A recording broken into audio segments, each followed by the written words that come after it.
All right. Hello, guys. Welcome back to the video. My name is David, and I just came back from the gym. I did some meditation, and as you can probably tell from my energy level, it was a pretty good session. It was very much needed. Right now, we're in the first week of finals, so everyone's working really hard. Everyone here at MIT is just like locked in and grinding. And so today I've just been like locked in the studio and just working and designing like all day. So yeah, I think that working out session was really good for me. And I decided to make this video because as I was working out, I had this epiphany and it came up to me and I was just like, okay, I need to yap about it. I need to talk about it because it's just so important to me. And today we're talking about podcasts or just like learning in general, like online for free, like books and all that stuff. But I think podcasts specifically are just an amazing thing. And, you know, it's not going to be one of those like groundbreaking, crazy videos where I'm teaching you something you didn't know or like, you know, that's, you know, crazy revelation. Is just the idea that like podcasts are amazing, you know. But I'm going to explain to you why podcasts are amazing. And hopefully it inspires you to pick up more podcasts, follow more of them, and immerse yourself in different ones that you probably would not have done before. So I'm just going to give a bit of context. Like I said, I worked all day today. And so something that's really nice with design, because that's what I do. I'm an architect. I design, and the nice thing is that you can just shut your brain out and just get in the flow state, and you can listen to music, you can watch shows, or you can listen to podcasts. Depends on my mood, but I usually do one of the three. And so today I just completely just went on like a huge podcast like marathon. The night before, I was reading a book before going to bed, and in the book, something resonated with me, and I just went on Spotify, and then before going to bed, I just subscribed to I went to Reddit and then asked what are some of the best podcasts on geopolitics, because that was the kind of book I was reading. And geopolitics is something I really want to get better at. It's a skill and a kind of, like a subject I want to get better and better at. I never thought I'd be a political person per se, but here I am trying to study geopolitics. Also, I think coming here and studying in the US kind of inspired me because I'm Canadian. I'm not from here. I'm an international student. So just being immersed in this, like, you know, American politics is just really fascinating from the lens of like a foreigner or Canadian even. So yeah, so that's what I'm doing. So yeah, I was looking through Reddit, found a couple podcasts, people recommending the thread. And then I just went on Spotify and downloaded or followed 5 or 6 podcast channels. And then today when I was working, I was just like going through each one of them. And then the amazing thing is that when you're listening to a podcast, it's almost like you're shadowing like an expert. Like really what it is like usually a podcast, there's a host, and then the host invites a guest, and the guest is usually like an expert in the specific field you're interested in.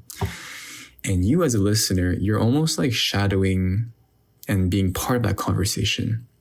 And what's amazing is that, you know, when they talk, they might be recommending some books or some resources or references or people or companies. And then it's so easy to like skip those parts or just like let them go through you. But I've been trying the habit of like rewinding, going back to what they said and then writing it down, or, you know, Googling it or going on like a search engine, like just finding what it is that they were talking about and then keeping it as reference for myself.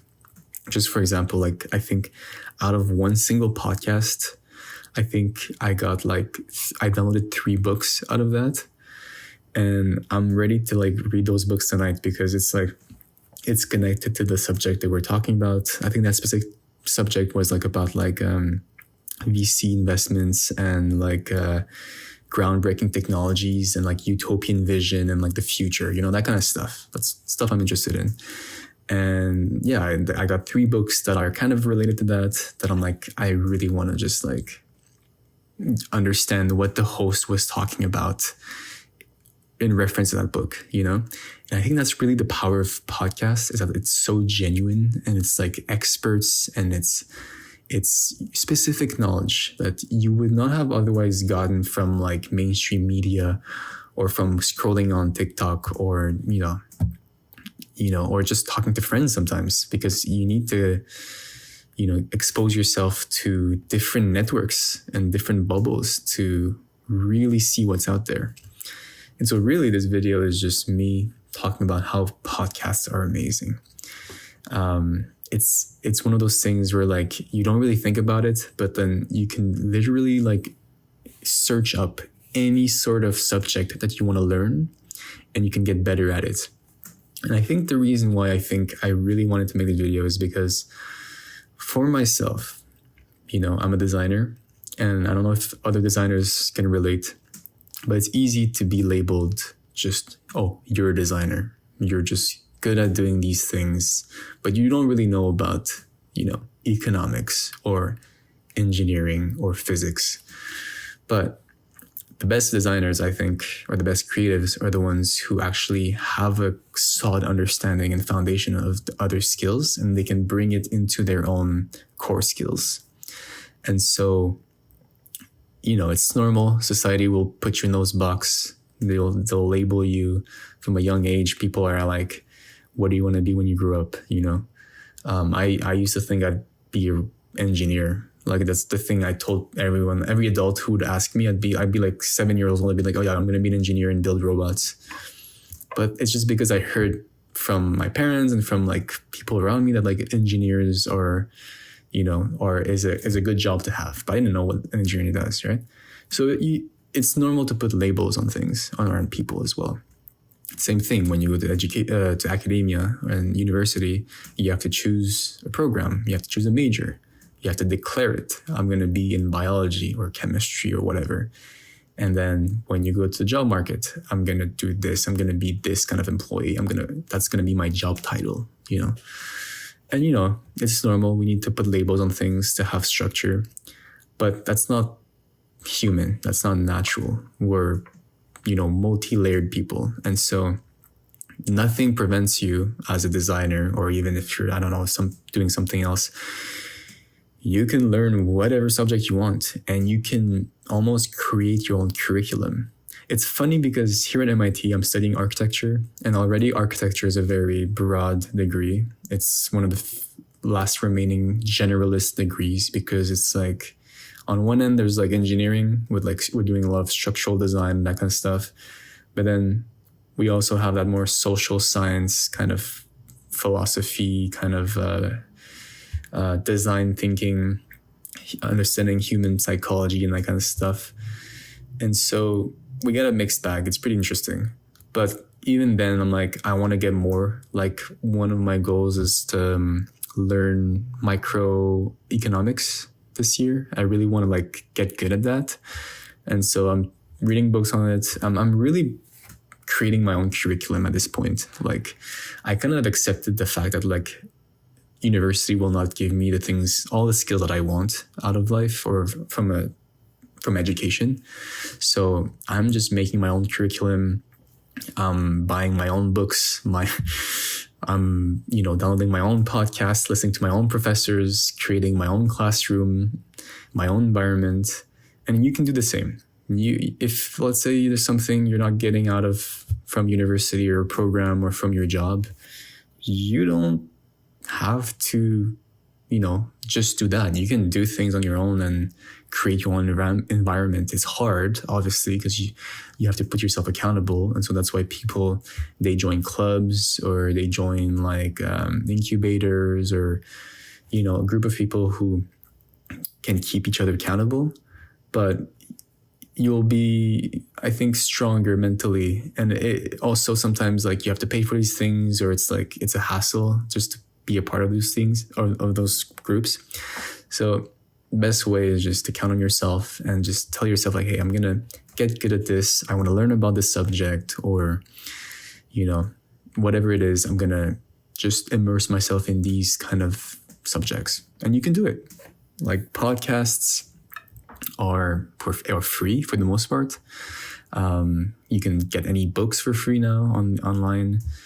And yeah, if you remove those labels and you tell yourself like, hey, I'm more than just what my job or what my program tells me I am, you can just consume any type of information. Like just today, for example, I was going through a lot of different podcasts, but really, like I mentioned, it was like around geopolitics.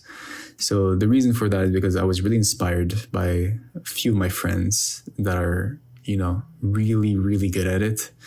And they just know so much about like global news and what's going on with different politics and the changes and how that affects industry and like technology and investments in those technologies and those companies.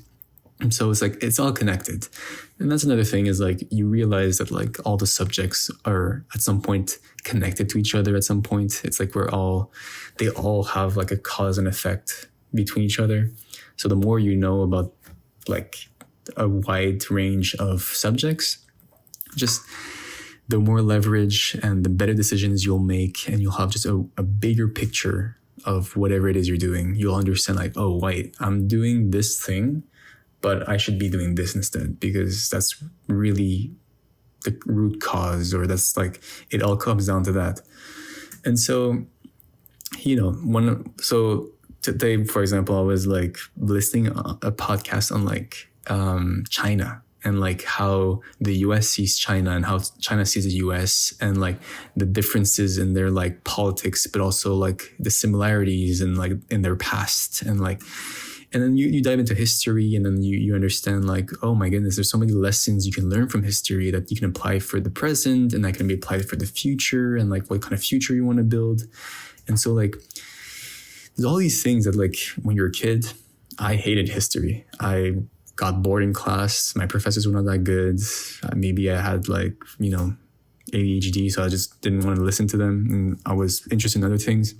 And so you lose interest in those subjects. And that can be bad, because then you have a bad relationship with those subjects. But I realized that as you get older, there are so many things that are so fascinating, but they're only fascinating if you see the value in them. And the nice thing about podcasts is that it is so, well, some of them are pretty bad, but some of them, the ones that are good, are so authentic and natural, and they're good at like getting you involved and like dumbing down the information, or not dumbing down, but just like explaining it in a way that's like enjoyable and that you can consume easily, and that you can connect to your life. And also, as you get older, you change. You realize, oh, there's different things that I enjoy, or that like you understand why things are valuable and why you should be interested in those things. And you learn to respect different fields and different people and different ways of thinking. When you're young, you don't really know what's important. You're kind of like just following people, and you're not really sure. You don't really have your own mind for yourself. But really, like, I've just been like enjoying myself so much with these podcasts. It's such a pleasant thing to just be working and like be listening to these great minds teaching you like information that like ages ago it would have been like impossible to get. You would have to like, just the concept of universities, for example, it's something I read recently, and I knew before, but it was a funny reminder. The idea that like universities were like the sole value of universities before was because it was the only way to get information, because libraries were in universities. The only way to access a library with books and to gain information, if you were like, a citizen back in the days, is to be part of a university and be part of the elite and be part of and access that knowledge. And so that was the value of it. And that's what a lot of the old universities, it's like a fortress. It's like, there's like a really protected kind of space and buildings that are like kind of castles and very prestigious and hard to access. They were like massive. They were made of bricks and stones because, those books were valuable. It was like, and then sometimes if there was an outrage, they would burn those books because they didn't want people to know this information. So there's like a lot of scandals where like there were like books burning because it was the best way to kind of do the most damage. But nowadays you can't really burn books. Books are online. They're in the cloud, like in social media and like information, and it's widespread. It's really hard to lose information nowadays. It's more that we're over consuming information. That's another subject. Anyways, I'm not gonna talk about that. But all this to say that like that was the value of universities back then. And so now you have to, you basically have infinite access to information on the web. And I bring podcasts because compared to books, it's very different. The way I see books is it's someone wrote that thing and took the time to edit and really focus on that one specific knowledge for years. Because to make a book, it takes a lot of time. And so you get really, really specific and in-depth information. But sometimes I would argue that most books, you can just like read a few pages and you get the gist and then you can move on. But the really good books are the ones that like there's just constant information and it's like dense with like actually valuable information. And so those books, you really want to take the time because it's not really about the speed at which you consume it. It's you have to really take the time to let it kind of soak in and go back to it. And you can read many books, like you can read one book many times and every time you get something fresh and new out of it, which you don't get from other things, like videos, especially not like those like short form videos, but like the longer videos, like maybe you can watch one or twice, but like after a while you kind of understand. But books, they're like almost timeless. And also if you are struggling with finishing books, it's completely fine. I don't think books are necessarily made to be finished. I think it's more natural to like, skip parts you don't like, go back to it after or another time. If it doesn't stick with you, don't force it, move on to another book. Like I have an iPad and I download books like almost every week, like nonstop. It's like an addiction I have. But if you can like read a little bit and then you're bored and then you move to another book, it will just make you more stimulated, and it's much more fun to just flip from book to book and you make connections between those books and you learn more, and you can go back to it after if you want. You can leave it, and you don't necessarily need to finish books as long as you learn something from it and you're present when you're reading, and then when you're bored you stop and then you go to something else. That's fine. With podcasts, it's different. I mentioned like it's like shadowing. The best analogy is like I used to study physiology, so it was like a pre-med program before I switched into architecture. And it's a common thing for pre-med students to shadow doctors or surgeons. For example, I was shadowing a surgeon, and back in the days, or two of them, and you learn so much by just being present in the room with them and seeing what they do.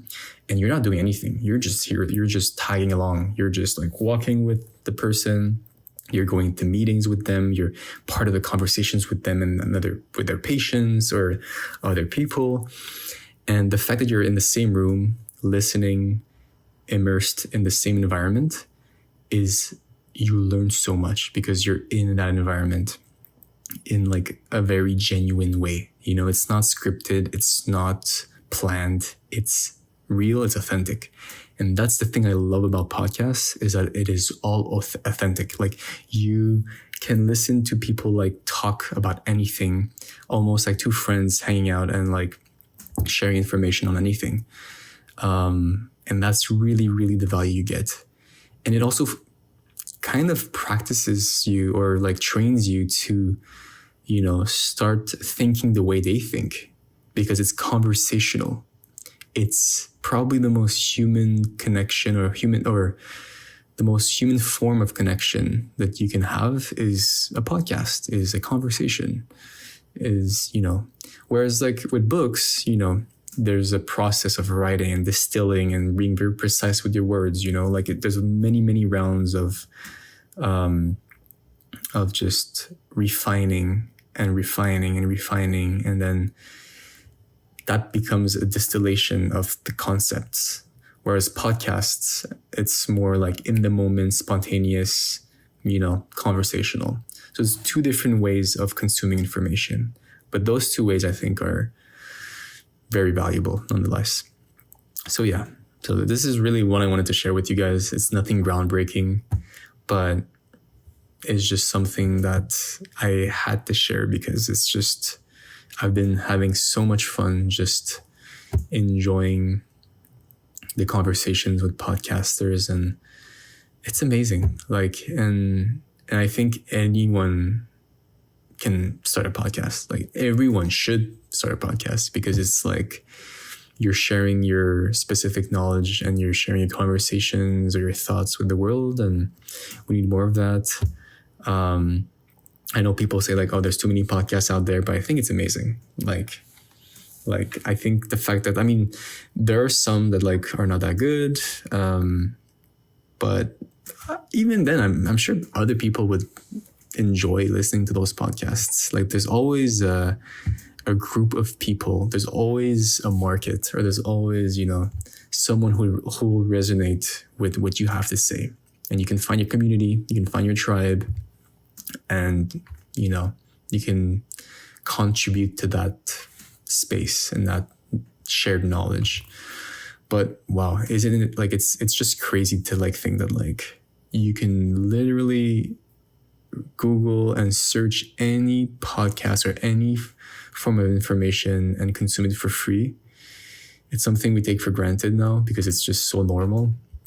But really, like it's permissionless, like media and code. Like with now, you can hack anything, you can make anything you want, like you can learn anything you want. It's not because you're doing one thing that you can that you have to just stick to it. You can dabble in different things, and it's just going to make you more like a better person. You'll just be more knowledgeable, and you'll be able to have conversations with other people with different subjects, and then you'll be able to connect with them, and that will lead you to more opportunities. So even if you remove the fact that it is like inherently like the nature of knowledge is valuable because it's fun or it's like you're learning, like even if you remove that, it is also very like pragmatically useful for you, because the more you consume, the more you'll be, or like different like types of information. Let's say we're talking like geopolitics or economics and a little bit of physics maybe, or a little bit of like design, then you will be able to have conversations with anyone, and you'll be able to form connections with them. You'll be able to network, but really like you're just being genuine, and you're just like being able to talk the same language. And then you will naturally have more opportunities because you'll be able to just connect different people from different fields, bring them together, and then maybe work on cool projects with them, maybe get referred to something else or to work for them on this project or in this company, or maybe you'll be able to give a talk to this place, and it'll just open up doors for you, is what I'm saying. And so, but on the contrary, if you just limit yourself to one specific niche or field, sure, you can be the best at it, and then you can publish amazing, groundbreaking information or crazy work on it. But I would argue that you're limiting yourself to the kind of people you can interact with or talk to. So, I always like the analogy of, I think it's Bruce Lee, who is like, you want to be like water, you want to be like really flexible and malleable. And like the whole analogy of his martial art, the Jeet Kune Do, is you want to pick the things you want and the things you resonate with, and then you leave the rest that you don't need. But when you do that, you mix it and you create your own art. It's your own art form. That's the whole premise of mixed martial arts, MMA, is on the basis of like, you don't just need to do one martial art. You don't need to just do, Taekwondo. You can do Muay Thai, a little Jiu-Jitsu, a little bit Judo, dabble a bit of boxing, take it together, and then you can like create your own art form, your own expression. And you'll resonate with a lot more people. You express yourself better. And so really that's my analogy for you, is like, create your own art form. Pick a little bit of this, a little bit of that, and then package it together, and then you'll be able to just express yourself to so many people and in different ways, and you'll see the world differently. And I think there's more value to that than just sticking to one thing. So yeah, a bit of a ramble. That's kind of my segment for today. Like I said, nothing too groundbreaking, but I had to rant about podcasts because, man, it's amazing. We live in a crazy world where, it's never been easier to just do whatever the heck you want to do, But yeah, that's it for me. I have to go eat now. It's getting late, and then I have more work to do. But yeah, let me know if you enjoy this video, and if you have any other ideas for, questions you have or things you'd like to hear me talk about. I don't know. I'm just opening it up for you guys. But yeah, I hope you have a wonderful day, evening, night, wherever you are. And take care and peace.